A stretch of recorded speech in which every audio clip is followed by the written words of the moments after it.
We go forward now which dates, कौन से dates है जो हमें इम्पोर्टेंट लगते हैं या फिर लगने होने चाहिए हमारे लिए.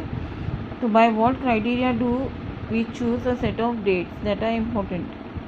The dates we select, the dates around which we compose our story of the past are not important on their own.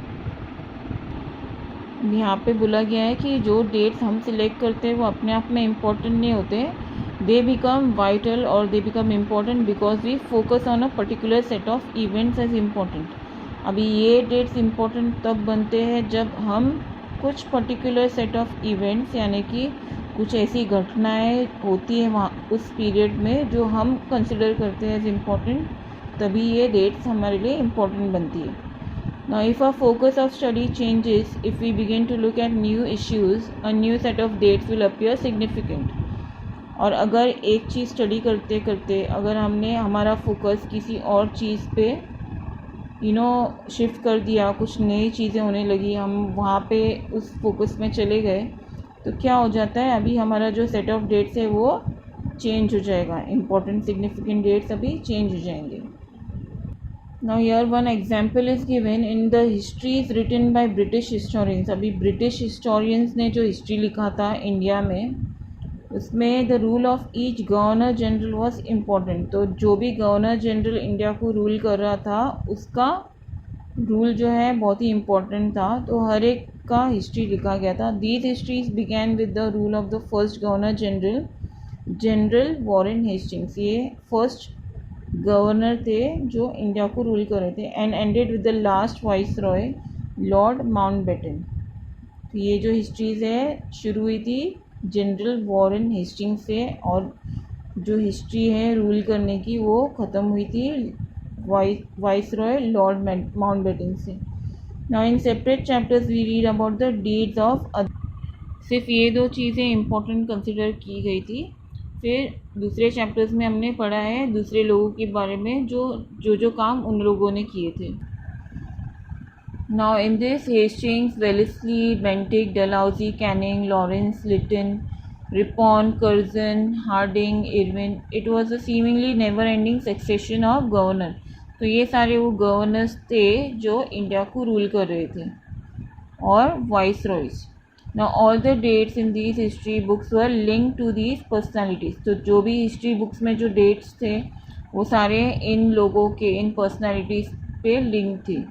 To their activities, कि उन लोगों ने क्या क्या किस वक्त में किए थे, फिर उन्होंने क्या क्या पॉलिसीज़ अडॉप्ट की थी, क्या क्या अचीव किया था, ये सब हिस्ट्री में इनके बेसिस पे ही लिखा गया है. Then it was as if there was nothing outside their lives that was important for us to know. तो सिर्फ उनके ही लाइफ पे फोकस किया गया था इन हिस्ट्री बुक्स में. The chronology of their life mark the different chapters of history of British India. तो chronology यानी कि जब वो बॉर्न हुए, मतलब जब उन्होंने इंडिया पे गवर्न करना स्टार्ट किया, फिर उसके बाद क्या क्या पॉलिसीज़ अडॉप्ट किए, क्या क्या अचीवमेंट्स उन्होंने किया, ये सारा उनका क्रोनोलॉजी होगा. तो उसी पे बेस्ड था उनका पूरा history. Now can we not write about history of this period in a different way? So how do we focus on the activities of different groups and classes in Indian society within the format of this history of governor generals? तो ये जो history लिखी गई थी इनके ही पूरे life की chronology के ऊपर, तो क्या यही तरीका है, किसी और डिफरेंट वे में हम नहीं लिख सकते हैं क्या इसे? Of course we'll see. Now when we write history or a story we divide it into chapters. Right, हम किसी भी बारे में लिखते हैं तो हम उसको चैप्टर्स में लिखते हैं इन हिस्ट्री. तो why do we do this? हम क्यों करते हैं? जब भी हम हिस्ट्री लिखते हैं तो हम उसे एक सीरीज़ की तरह बनाते हैं, अलग पार्ट्स बनाते हैं, अलग अलग चैप्टर्स की तरह. क्यों बनाते हैं? It is to give each chapter some coherence, यानी कि कुछ इम्पोर्टेंस देने के लिए, ताकि उसे अच्छे से समझा जा सके. Now it is to tell a story in a way that makes some sense and can be followed. Of course मैंने अगर पहले बोल दिया कि फॉर एग्ज़ाम्पल मैंने अगर पहले बोल दिया कि ये जो है गवर्नर जनरल बना, फिर उसने गवर्नर जनरल छोड़ दिया, फिर उसके बाद में मैं बताऊंगी कि उसने क्या अचीव किया, ऑफ कोर्स तो कुछ भी नहीं समझ आएगा. So it has to be in some chronology, some order.